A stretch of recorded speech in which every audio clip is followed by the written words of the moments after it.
Hello friends, આજે આપણે first year BCom start કરીએ છીએ અને ફર્સ્ટ યર બીકોમમાં આપણે જે આપણું રેગ્યુલર જે સેશન ચાલે છે, જે ટોપિક ચાલે છે, તે આપણે સ્પેશિયલ લેક્ચર ડેવલપ કરીએ છીએ. સ્પેશિયલી એવા સ્ટુડન્ટ જે ગુજરાતી મીડિયમમાં હતા 12થમાં અને હવે એ લોકો ફર્સ્ટ યરમાં ઇંગ્લિશ મીડિયમમાં જ્યારે આવે છે, તો આવા લોકો માટે આપણે દરેક ગુજરાતી શબ્દના ઇંગ્લિશ શબ્દ અકાઉન્ટની અંદર શું થશે એનું આપણે અન્ડરસ્ટેન્ડિંગ લેવાનો પ્રયત્ન કરતા હતા.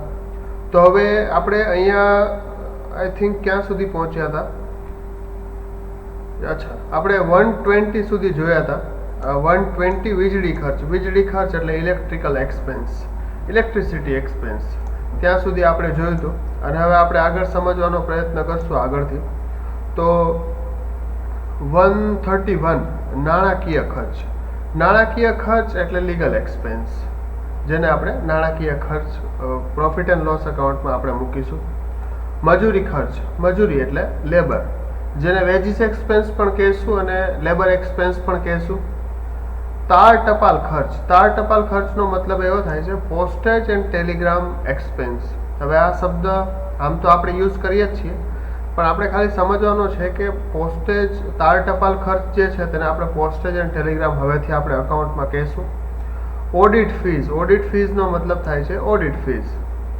ગોઠવણી ખર્ચ. ગોઠવણી ખર્ચનો મતલબ થાય છે ઇન્સ્ટોલેશન ચાર્જીસ, ઇરેક્શન ચાર્જીસ. આપણે કોઈ મશીનને ઇન્સ્ટોલ કરીશું, ગોઠવણી કરીશું, તો એને આપણે ઇન્સ્ટોલેશન ચાર્જીસ કહીશું. ઘસારો. ઘસારો એટલે depreciation. depreciation on building, depreciation on furniture, depreciation on machinery, depreciation on vehicle, એ બધો આપણો ઘસારો છે. તે ઘસારો તમે ગણતા હતા, હવે આપણે એને ડેપ્રિસિએશન કહીશું. ઘસારા અનામત. ઘસારા અનામતનો અનામત એટલે પ્રોવિઝન અને ડેપ્રિસિએશન એટલે ઘસારો. તો તમે જેને ઘસારો અનામત કહેતા હતા તેને હવે 12થમાં ફર્સ્ટ યરમાં આપણે કહેશું ડેપ્રિસિએશનનું પ્રોવિઝન. ઘસારા ફંડ. ઘસારા ફંડ એટલે ડેપ્રિસિએશન ફંડ એક ઊભું કરવામાં આવે બેલેન્સ શીટમાં. ઉપાડ. ઉપાડ એટલે ડ્રોઈંગ. ડ્રોઈંગનો મતલબ થાય છે મૂડીમાંથી જે આપણે ઉપાડ કરીએ છીએ, ધંધામાંથી જે ઉપાડ કરીએ છીએ તેને આપણે ઉપાડ કહીશું.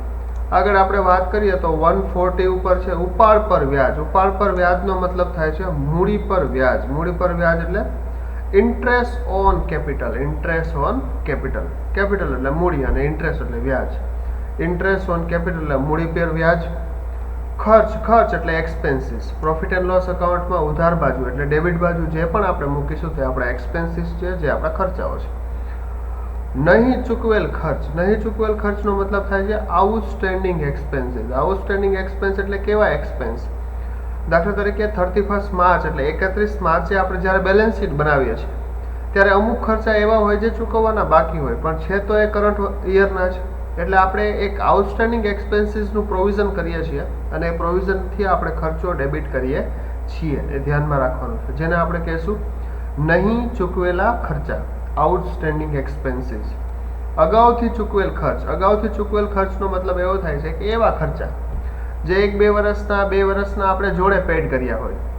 દાખલા તરીકે ઇન્સ્યોરન્સ એક્સપેન્સ છે, તો ઇન્સ્યોરન્સ પ્રીમિયમ જ્યારે આપણે પેડ કરીએ છીએ ત્યારે ઇન્સ્યોરન્સ એક્સપેન્સ થોડું આ વર્ષનું હશે, થોડું આવતા વર્ષનું પણ હશે. તો આવતા વર્ષનું જે પણ ઇન્સ્યોરન્સ છે તે ઇન્સ્યોરન્સ આપણે પ્રીપેડ કરીશું, કારણ કે તે અગાઉથી ચૂકવેલું છે, આ વર્ષનું નથી, એટલા માટે.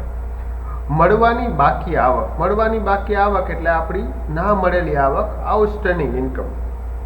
માની લો કે તમે બેંકમાં એફડી મૂકી છે, પણ એફડી ઉપર વ્યાજ જે છે તે બેંકવાળાએ માર્ચમાં આપ્યું નથી, એ તમને એપ્રિલમાં આપશે અથવા તો મેમાં આપશે, પણ તો છે તો આ વર્ષનું. તો આઉટસ્ટેન્ડિંગ ઇન્કમ તરીકે આપણે એને બતાવીશું અને ઇન્કમ આપણે બુક કરીશું. અગાઉથી મળેલ આવક. અગાઉથી મળેલ આવકનો મતલબ થાય છે પ્રી રિસીવ્ડ એક્સપેન્સ અથવા તો ઇન્કમ રિસીવ્ડ ઇન એડવાન્સ. એ ધ્યાનમાં રાખજો, અહીંયા ઇન્કમ રિસીવ્ડ એડવાન્સ એ લખેલું નથી, એ લખેલું છે પ્રી રિસીવ્ડ ઇન્કમ. પણ શબ્દ ક્યારેક ક્યારેક એવો વપરાય છે કે ઇન્કમ રિસીવ્ડ ઇન એડવાન્સ. મિલકતની કિંમતમાં વધારો. Appreciation in value of assets. Appreciation કરવું એટલે વધારો કરવો. ઇન વેલ્યુ એટલે કિંમતમાં અને એસેટ્સ એટલે મિલકત. મિલકતની કિંમતમાં વધારો થવો એનો મતલબ છે મિલકતની કિંમતમાં વધારો થવો. બાકી આગળ લઈ ગયા. બાકી આગળ લઈ ગયાનો મતલબ એવો થાય છે બેલેન્સ કેરી ફોરવર્ડ અને બેલેન્સ કેરી ડાઉન. કેરી ફોરવર્ડ કરવું અને કેરી ડાઉન કરવું. આ જે છે તે આપણું બેલેન્સ છે. બાકી આગળથી લઈ આવ્યા. બાકી આગળથી લાવ્યાનો મતલબ થશે balance brought forward and balance brought down. તો આ તમારે ધ્યાન રાખવાનું છે. બાકી આગળ લઈ ગયા અને બાકી આગળથી લાવ્યા. સરવાળો આગળ લઈ ગયા. સરવાળો આગળ લઈ ગયાનો મતલબ થાય છે ટોટલ કેરીડ ફોરવર્ડ. જે તમારો ટોટલ છે એ કેરી ફોરવર્ડ કરો છો. સરવાળો આગળથી લાવ્યા એનો મતલબ થાય છે ટોટલ બ્રોટ ફોરવર્ડ. જે બી ટોટલ છે તે તમે પાછળથી લાવ્યા. આટલું શબ્દ ધ્યાનમાં રાખજો. વીમા પ્રીમિયમ. વીમા પ્રીમિયમનો મતલબ થાય છે ઇન્સ્યોરન્સ પ્રીમિયમ. 153 ઉપર તમારું છે જાહેરાત ખર્ચ. જાહેરાત ખર્ચ એટલે તમને ખ્યાલ જ છે કે એડવર્ટાઇઝમેન્ટ એક્સપેન્સ. Advertisement expense. રોકડ સિલક. રોકડ હાથ પર એટલે આપણી કેશ બેલેન્સ. આપણી પાસે જે હાથ ઉપર રૂપિયા હોય એને આપણે કેશ બેલેન્સ કહેશું. બેંક સિલક. બેંક સિલકનો મતલબ થાય છે બેંક બેલેન્સ. બેંકમાં જે રૂપિયા પડ્યા છે તે. બેલેન્સ શીટમાં તમે પાકા સરવૈયાની અંદર અસેટ્સ બાજુ બે વસ્તુ તમે લખતા હતા કરંટ અસેટ્સમાં, બેંક બેલેન્સ અને કેશ બેલેન્સ. ઉમેદવારનું પ્રીમિયમ. ઉમેદવારનું પ્રીમિયમ થાય છે એપ્રેન્ટિસ પ્રીમિયમ. એટલે તમારી પાસે જે એમ્પ્લોય છે એમનો તમે કોઈ પ્રીમિયમ ભરો છો તો તે એપ્રેન્ટિસ પ્રીમિયમ છે. આગળથી બળી ગયેલ માલ. આગથી બળી ગયેલ માલ એનો મતલબ એવો થાય છે માલ આગથી સળગી ગયો. માલ આગથી સળગી ગયો તો એનું ઇંગ્લિશ થાય છે ગુડ્સ બર્ન્ડ બાય ફાયર. બર્ન એટલે સળગી જવું. ગુડ્સ ડિસ્ટ્રોય બાય ફાયર એટલે આગથી માલ ખરાબ થઈ ગયો. આ એનું ગુજરાતી થાય છે. આ શબ્દ વેપાર ખાતાનો શબ્દ છે, એ તમારે ધ્યાન રાખવાનો છે. આગથી થયેલ નુકસાન એને આપણે કહીશું લોસ બાય ફાયર. ફાયરથી જે નુકસાન થયું, ફાયરથી જે લોસ થયો તેને આપણે કહીશું આગથી થયેલ નુકસાન. પગાર મજૂરી એટલે સેલેરી વેજીસ. સેલેરી વેજીસને આપણે પ્રોફિટ એન્ડ લોસ અકાઉન્ટમાં નાખશું. પણ જો વેજીસ અને સેલેરી હશે તો આપણે ટ્રેડિંગ અકાઉન્ટમાં મૂકશું. એ ધ્યાનમાં રાખજો. કારણ કે વેજીસ છે ડાયરેક્ટ એક્સપેન્સ છે એટલે આપણે એને ટ્રેડિંગમાં મૂકીશું. પણ સેલેરી એન્ડ વેજીસ હોય તો એ પ્રોફિટ એન્ડ લોસ અકાઉન્ટમાં આપણે મૂકીશું. ઇન્ટરેસ્ટ શબ્દ આગળ આવી ગયો છે જેને આપણે વ્યાજ કહેશું. વ્યાજ એટલે ઇન્ટરેસ્ટ. છપાવણી અને સ્ટેશનરી ખર્ચ એનો મતલબ થાય છે પ્રિન્ટિંગ એન્ડ સ્ટેશનરી. એ બી પ્રોફિટ એન્ડ લોસ અકાઉન્ટમાં આપણે મૂકીશું. શરૂઆતના ખર્ચા, સ્થાપના ખર્ચા એનો મતલબ થાય છે પ્રિલિમરી એક્સપેન્સીસ અથવા તો ફાઉન્ડેશન ખર્ચ. હવે આ શબ્દ હું તમને થોડો ડિટેલમાં એવી રીતે સમજાવી દઉં કે બેલેન્સ શીટમાં તમે પ્રિલિમરી એક્સપેન્સ મૂક્યા છે. પ્રિલિમરી એક્સપેન્સ છે શું? તો કે જ્યારે આપણે કંપનીનું એસ્ટાબ્લિશમેન્ટ કર્યું છે ત્યારે થોડો ઘણો ખર્ચો થાય છે. જેવું કે કંપની સ્થાપવાનો ખર્ચ, શેર ભંડોળના ખર્ચા, બીજા તે ખર્ચાઓ. પણ એ ખર્ચો રેવન્યુ નેચરનો નથી, એ કેપિટલ નેચરનો છે. એટલે આપણે એને બેલેન્સ શીટમાં મૂક્યો છે. દર વર્ષે થોડા 10-15% આપણે એને પ્રોફિટ એન્ડ લોસ અકાઉન્ટમાં ટ્રાન્સફર કરતા જઈશું. નફા નુકસાન ખાતામાં ટ્રાન્સફર કરતા જઈશું, જેને આપણે પ્રિલિમરી એક્સપેન્સ કહેશું.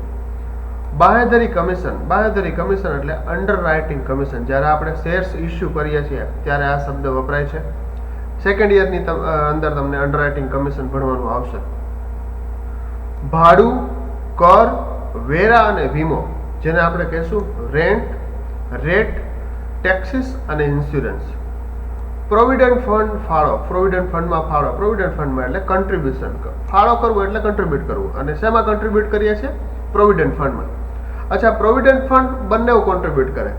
એક તો જે નોકરી કરતા હોય તે એના પગારમાંથી કાપે અને કન્ટ્રીબ્યુટ કરે, અને એક જેટલું પગારમાંથી કપાય છે તેટલું જ કંપની તેનું કાપે અને પ્રોવિડન્ટ ફંડમાં એ જમા કરાવે, જેને આપણે પીએફ કહીએ છીએ. પીએફ ના પૈસા. ઘણા લોકો રિટાયર્ડ થાય તો પીએફ ના પૈસા આવે. પીએફ ના પૈસા શું છે? આપણું પ્રોવિડન્ટ ફંડનું કન્ટ્રીબ્યુશન છે. પ્રોવિડન્ટ ફંડમાં રોકાણ. આપણે જે કન્ટ્રીબ્યુશન કરીએ છીએ તે કરીએ જ કરીએ, પણ વધારે કોઈ આપણે રોકાણ કરવું હોય પ્રોવિડન્ટ ફંડમાં, ઇન્વેસ્ટમેન્ટ કરવું હોય તો ઇન્વેસ્ટમેન્ટ પણ આપણે અહીંયા કરી શકીએ છીએ. એ ધ્યાનમાં આપણે રાખવાનું છે. આગળ જે આપણો શબ્દ છે તે પ્રોવિડન્ટ ફંડ. પ્રોવિડન્ટ ફંડ એટલે પ્રોવિડન્ટ ફંડ. કર્મચારી પ્રોવિડન્ટ ફંડ. કર્મચારી એટલે workmen. Workmen compensation provident fund એટલે કર્મચારી વળતર ફંડ. એટલે આપણે એક અનામત કોઈ ઊભું એવું રાખીએ કે ગમે ત્યારે કર્મચારીને પૈસા આપવાના થાય, કોઈ એક્સિડન્ટ આ તે, તો એમાંથી આપણે પૈસા આપી શકીએ. એક ફંડ આપણે ઊભું કરીએ જેને આપણે કર્મચારી વળતર ફંડ કહીએ છીએ.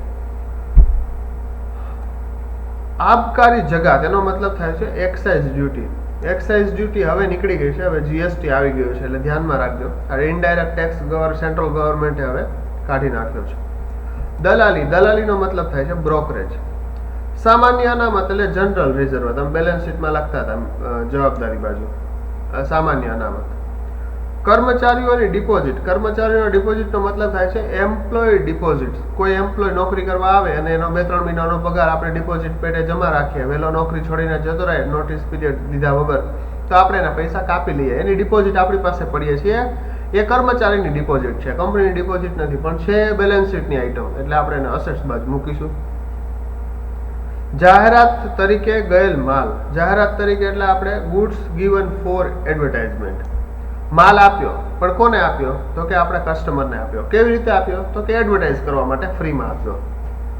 સેલ્સમેનના પગાર અને કમિશન, સેલ્સમેનના પગાર અને કમિશન એનો મતલબ થશે salary and commission to salesman.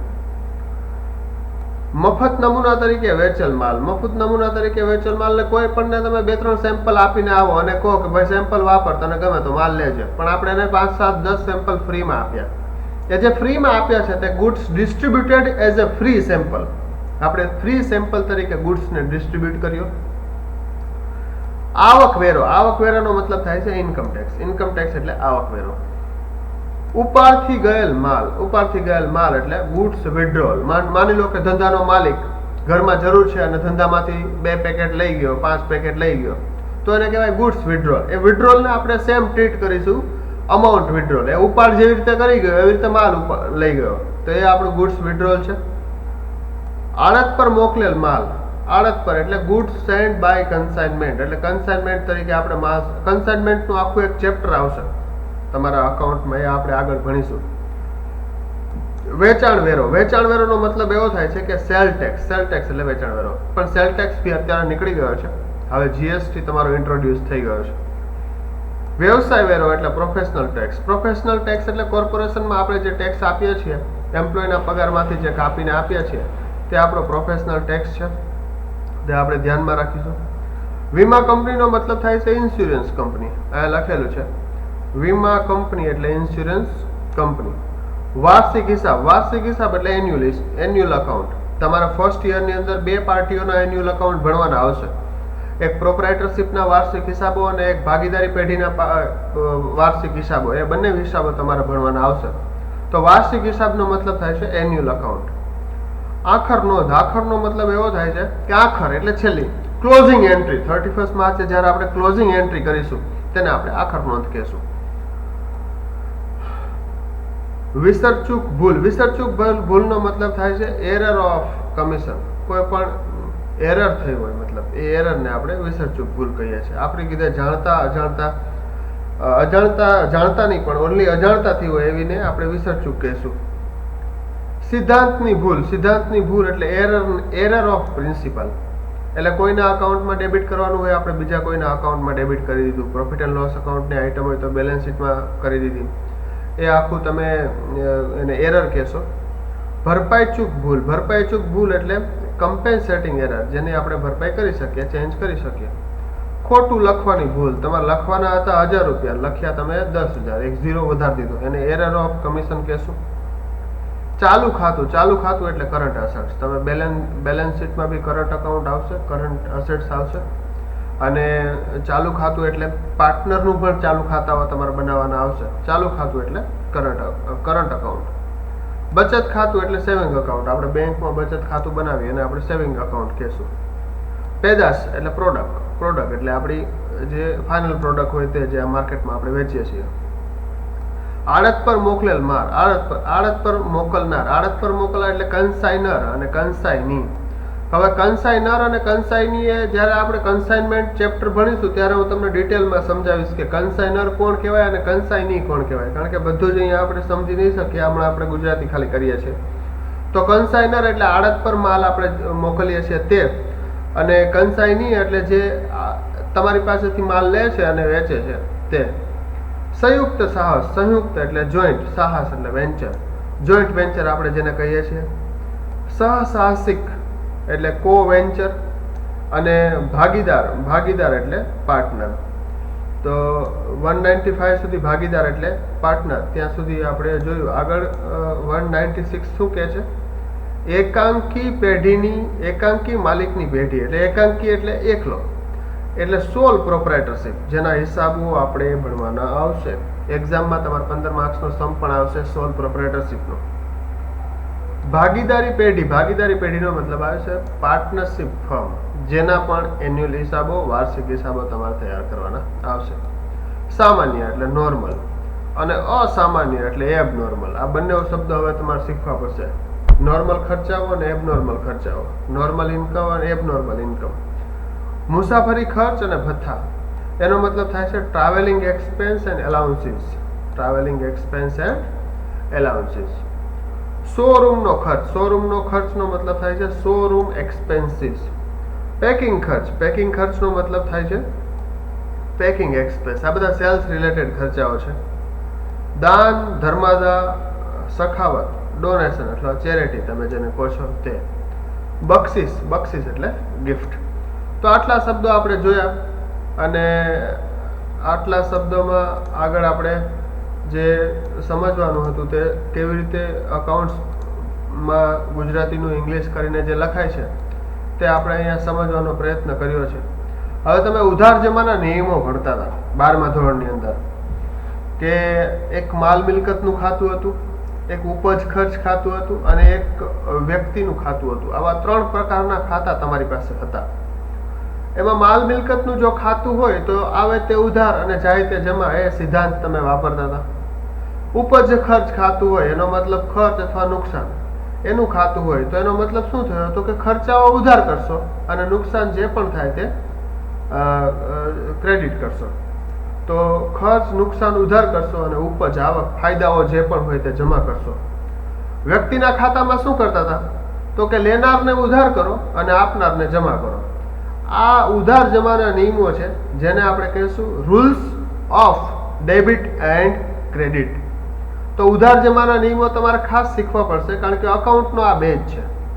આ બેઝ જો તમને ખબર પડશે તો આગળ કેવી રીતે અકાઉન્ટિંગ કરવું એ તમને બહુ ઇઝીલી આવડી શકશે. જે લોકોને ઉધાર જમાના નિયમ આવડી ગયા એને સમજો અકાઉન્ટ આવડી ગયું, કારણ કે અકાઉન્ટમાં પોતાની બુદ્ધિ વાપરવાની નથી. અકાઉન્ટ એ પ્રિન્સિપલી તમને ખબર હોવી જોઈએ કે પ્રિન્સિપાલ શું છે. હવે પહેલું આપણે વાત કરીએ તો માલ મિલકતનું ખાતું. માલ મિલકતનું ખાતું એટલે શું? તો કે રિયલ અકાઉન્ટ, જેને આપણે કહેશું રિયલ અકાઉન્ટ. યાદ રાખજો, માલ મિલકત ખાતું એટલે રિયલ અકાઉન્ટ. રિયલ અકાઉન્ટમાં શું કરશો? તો કે માલ આવશે તો ઉધાર થશે અને માલ જશે તો જમા થશે. તો માલ એટલે ગુડ્સ. કોઈ પણ ગુડ્સને લગતા અકાઉન્ટ હશે એ બધું આપણું માલ મિલકત ખાતું છે. કોઈ અસેટ્સ હશે, જો હું તમને એક્ઝામ્પલ આપું, દાખલા તરીકે એક મશીનરી પરચેસ કરી, તમે મશીનરીની ખરીદી કરી, તો મશીનરી આવશે તો આપણે શું કરશું? મશીનરી ઉધાર કરશું. અચ્છા, મશીનરી વેચશું તો આપણે શું કરશું? મશીનરી ક્રેડિટ કરશું.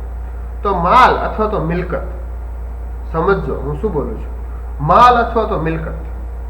મિલકત એટલે બેલેન્સ શીટમાં અસેટ્સ બાજુ, તમારી મિલકતો બાજુ જે પણ અસેટ્સ તમે લખો છો એ અસેટ્સ જે છે એ તમારી મિલકત છે. માલ એટલે સ્ટોક, રો મટીરિયલ, વોટેવર, ગમે તે, એ સ્ટોક છે.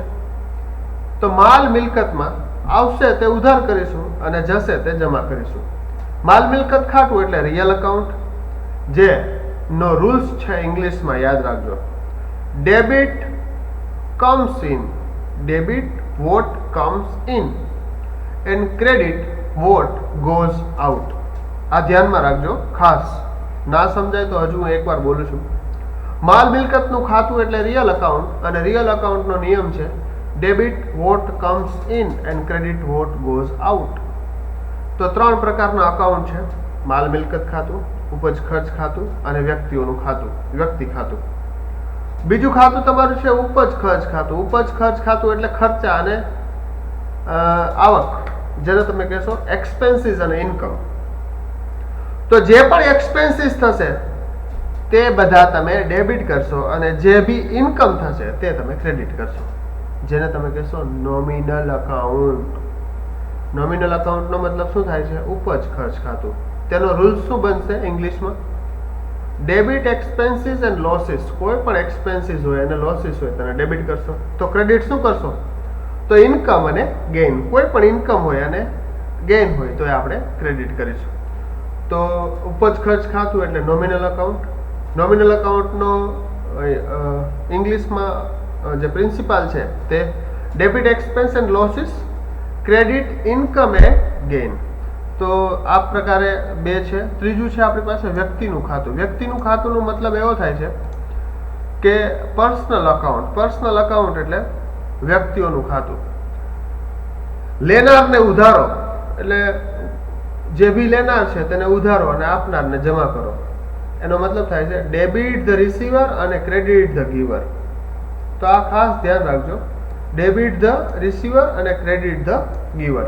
આટલા પ્રકારના આપણા અકાઉન્ટ છે. 3 પ્રકારના અકાઉન્ટ છે. પહેલું જે આપણું અકાઉન્ટ છે તે છે માલ મિલકત ખાતું. માલ મિલકત ખાતાનો મતલબ થાય છે debit what comes in, debit what comes in and credit what goes out. એ તમારું રિયલ અકાઉન્ટ છે. આગળ આપણે વાત કરીએ તો ઉપજ ખર્ચ ખાતું. ઉપજ ખર્ચ ખાતું તમારું શું છે? તો એ આપણું છે nominal account. Nominal account. Nominal અકાઉન્ટનો રૂલ્સ શું છે? Debit expense and losses and credit income and gain. આગળ જ્યારે અકાઉન્ટિંગ એન્ટ્રી આપણે કરીશું ત્યારે વધારે સમજશું, એટલે કંઈ ગભરાવાની જરૂર નથી. અને લાસ્ટ આપણું જે છે તે છે વ્યક્તિ ખાતું. વ્યક્તિ ખાતું એટલે એ આપણું છે પર્સનલ અકાઉન્ટ.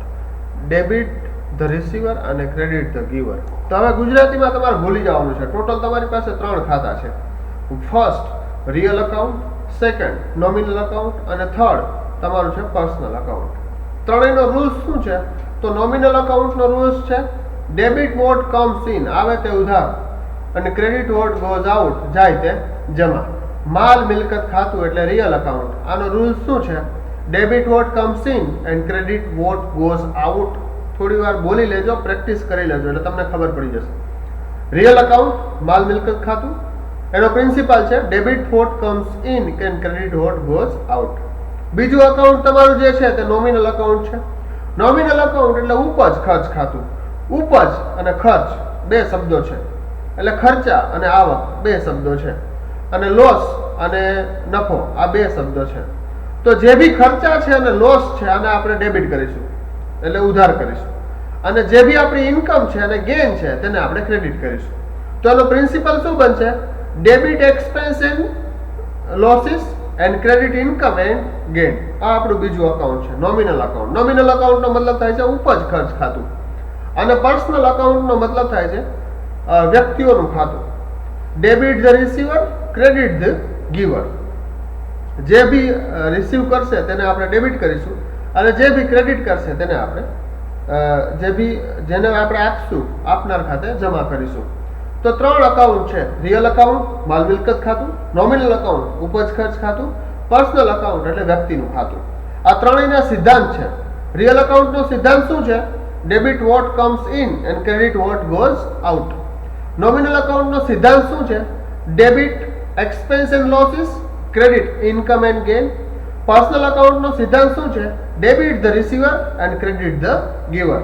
આ ખાસ તમે ધ્યાનમાં રાખજો. રિયલ અકાઉન્ટ માલ મિલકત ખાતું, નોમિનલ અકાઉન્ટ એ આપણું ઉપજ ખર્ચ ખાતું છે, અને પર્સનલ અકાઉન્ટ જે આપણું વ્યક્તિઓનું ખાતું છે.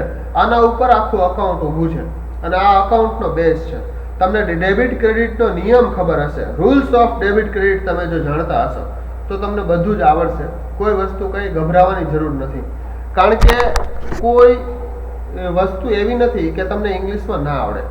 મેજોરિટી સ્ટુડન્ટને એક ડર હોય કે મને ઇંગ્લિશમાં કેવી રીતે આવડશે, શું થશે.